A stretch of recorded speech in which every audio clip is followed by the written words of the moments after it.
Hello everyone, আসসালামু আলাইকুম। আজকে আমি দেখাবো বেসিন ক্লিন করার পদ্ধতি। এই পদ্ধতিতে বেসিন ক্লিন করলে আপনার বাসার বেসিন যত পুরনো আর যতই ময়লা হোক না কেন হয়ে যাবে নতুনের মতো। বেসিনকে নতুনের মতো করতে খুব সামান্য উপকরণ আর খুব সহজ উপায়ে এটা করতে পারেন। তো বেসিনের মধ্যে এমন কিছু দাগ পড়ে যে দাগগুলো সাবান দিয়ে সাধারণত উঠতে চায় না। তো আমি আজকে যে রেমেডিটা বানাবো এটা দিয়ে যদি আপনারা অ্যাপ্লাই করেন যেই কোনো কঠিন দাগ খুব সহজে উঠে যাবে। বেসিনের কলগুলো অনেক সময় পানি পড়তে পড়তে একদম সাদা সাদা ফ্যাকাশে হয়ে যায়।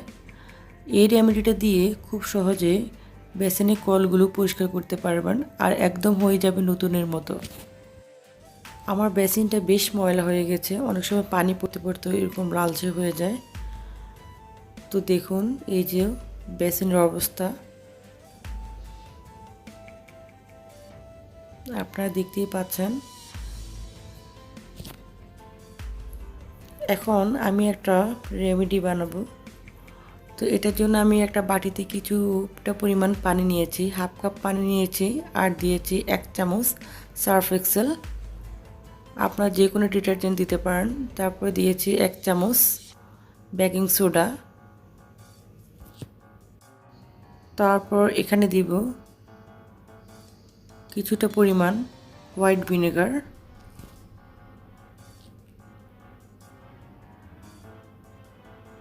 এখন এটাকে ভালো করে মিক্সড করে নিব।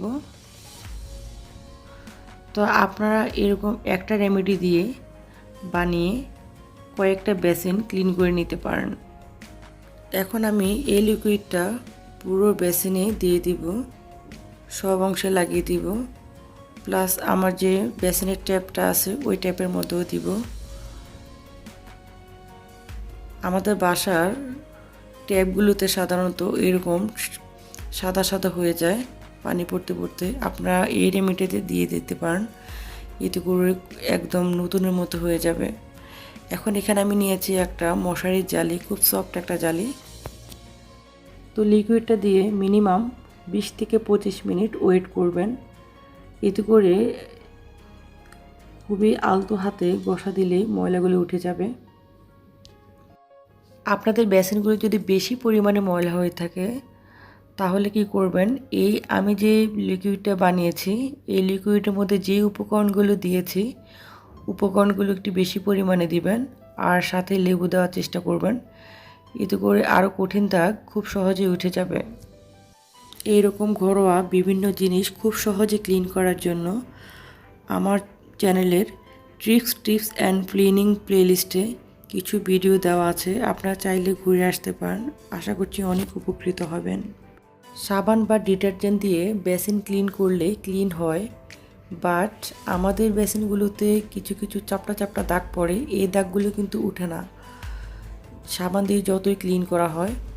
তো আপনারা যদি এই রেমেডিটা ইউজ করে ক্লিন করেন, কিছুটা সময় রেখে দেন, তারপর ক্লিন করেন, এই দাগগুলো অনায়াসে উঠে যাবে আর হয়ে যাবে একদম নতুনের মতো।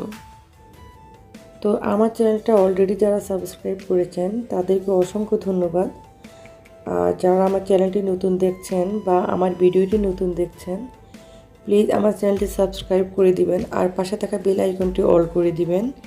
এতে করে আমি যখনই নতুন কোনো ভিডিও আপলোড দিব আপনারা নোটিফিকেশান আকারে পেয়ে যাবেন।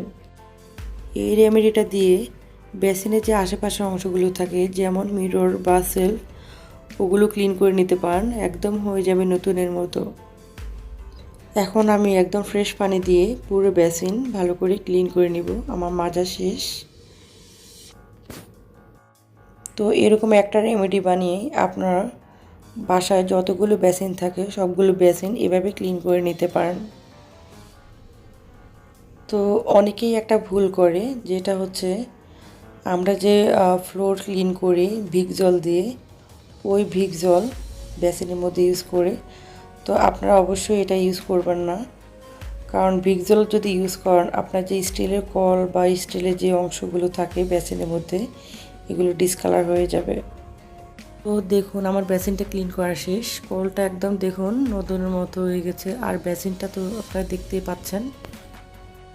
বেসিনের উপরে আমি কিছু প্ল্যান্ট দিয়েছি, একটা প্লাস্টিকের জারে কিছু ক্যাকটাস দিয়েছি ব্ল্যাক স্টোন দিয়ে, আর একটা কাঁচের জারে কিছু মানি প্ল্যান্ট দিয়েছি কিছু স্টোন দিয়ে। একটা প্লাস্টিকের জারে আরেক রকমের ক্যাকটাস দিয়েছি মাটি আর ব্ল্যাক স্টোন দিয়ে, আর আরেকটা কাঁচের জারে দিয়েছি আরেক রকমের ক্যাকটাস। তো আপনারা চাইলে এভাবে দিতে পারেন। তো একটা আপু আমাকে জিজ্ঞেস করেছিলেন যে মানি প্ল্যান্টগুলো কীভাবে একদম ফ্রেশ থাকে। তো মানি প্ল্যান্টের পানিগুলো ডেলি চেঞ্জ করলে একদম ফ্রেশ থাকে।